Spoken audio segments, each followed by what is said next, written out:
സംസ്ഥാനത്ത് ഇന്നും ഒറ്റപ്പെട്ട ഇടങ്ങളിൽ ശക്തമായ മഴയ്ക്ക് സാധ്യത. തിരുവനന്തപുരം, കൊല്ലം, പത്തനംതിട്ട ജില്ലകളിൽ ഇന്ന് യെല്ലോ അലർട്ടാണ്. ഇടിമിന്നലിനും സാധ്യതയുള്ളതിനാൽ കേരള തീരത്ത് മത്സ്യബന്ധനത്തിന് വിലക്ക് തുടരുകയാണ്. സംസ്ഥാനത്ത് ഇന്ന് ഒറ്റപ്പെട്ട ഇടങ്ങളിൽ ശക്തമായ മഴയ്ക്കുള്ള സാധ്യതയുണ്ട്. തിരുവനന്തപുരം, കൊല്ലം, പത്തനംതിട്ട ജില്ലകളിൽ ഇന്ന് യെല്ലോ അലർട്ടാണ് പ്രഖ്യാപിച്ചിരിക്കുന്നത്. ഉച്ചയ്ക്ക് ശേഷം മഴ കൂടുതൽ ശക്തി പ്രാപിച്ചേക്കാം. ഇടിമിന്നലിന് സാധ്യതയുള്ളതിനാൽ കേരള തീരത്ത് മീൻപിടുത്തത്തിന് വിലക്കും തുടരുകയാണ്. കന്യാകുമാരി കടലിനും സമീപത്തുമായി തുടരുന്ന ചക്രവാത ചുഴി അടുത്ത മണിക്കൂറുകളിൽ തന്നെ ന്യൂനമർദ്ദമായി ശക്തി പ്രാപിക്കാനുള്ള സാധ്യതയുമുണ്ട്. തെക്ക് കിഴക്കൻ അറബിക്കടലിന് മുകളിലും ചക്രവാത ചുഴി സ്ഥിതി ചെയ്യുന്നുണ്ട്. കേരളത്തിൽ അടുത്ത 5 ദിവസം നേരിയതോ ഇടത്തരത്തിലോ ഉള്ള മഴയ്ക്ക് സാധ്യതയുണ്ടെന്നും നവംബർ 26 വരെയുള്ള തീയതികളിൽ ഒറ്റപ്പെട്ട ശക്തമായ മഴ ലഭിക്കുമെന്നും മുന്നറിയിപ്പുണ്ട്. ഈ ദിവസങ്ങളിൽ ഇടിമിന്നലിനും സാധ്യതയുണ്ട്.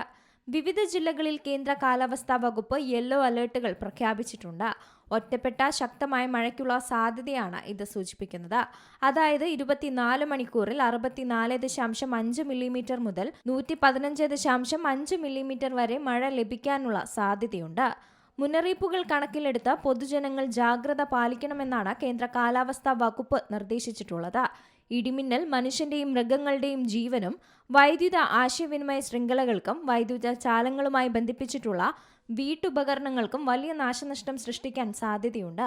ആയതിനാൽ കാർമേഘം കണ്ടു തുടങ്ങുന്ന സമയം മുതൽ തന്നെ പൊതുജനങ്ങൾ മുൻകരുതലുകൾ സ്വീകരിക്കേണ്ടതാണ്. ഇടിമിന്നലിന്റെ ആദ്യ ലക്ഷണം കണ്ടുകഴിഞ്ഞാൽ ഉടൻ തന്നെ സുരക്ഷിതമായ കെട്ടിടത്തിലേക്ക് മാറുക. തുറസായ സ്ഥലങ്ങളിൽ തുടരുന്നത് ഇടിമിന്നലേൽക്കാനുള്ള സാധ്യത വർദ്ധിപ്പിക്കും. ശക്തമായ കാറ്റിനും ഇടിമിന്നലിനും സാധ്യതയുള്ള ഘട്ടത്തിൽ ജനലും വാതിലും അടച്ചിടണം. വാതിലിനും ജനലിനും അടുത്ത് നിൽക്കാതെ ഇരിക്കുക. ഗൃഹോപകരണങ്ങളുടെ വൈദ്യുതി ബന്ധം വിച്ഛേദിക്കുക.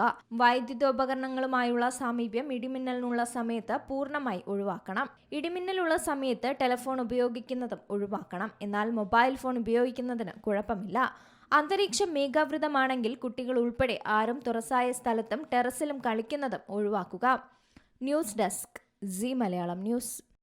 ഏറ്റവും പുതിയ വാർത്തകളും വിശേഷങ്ങളും വിരൽ തുമ്പിലറിയാൻ സീ മലയാളം ന്യൂസ് എല്ലാ ഡിജിറ്റൽ പ്ലാറ്റ്ഫോമുകളിലും ലഭ്യം.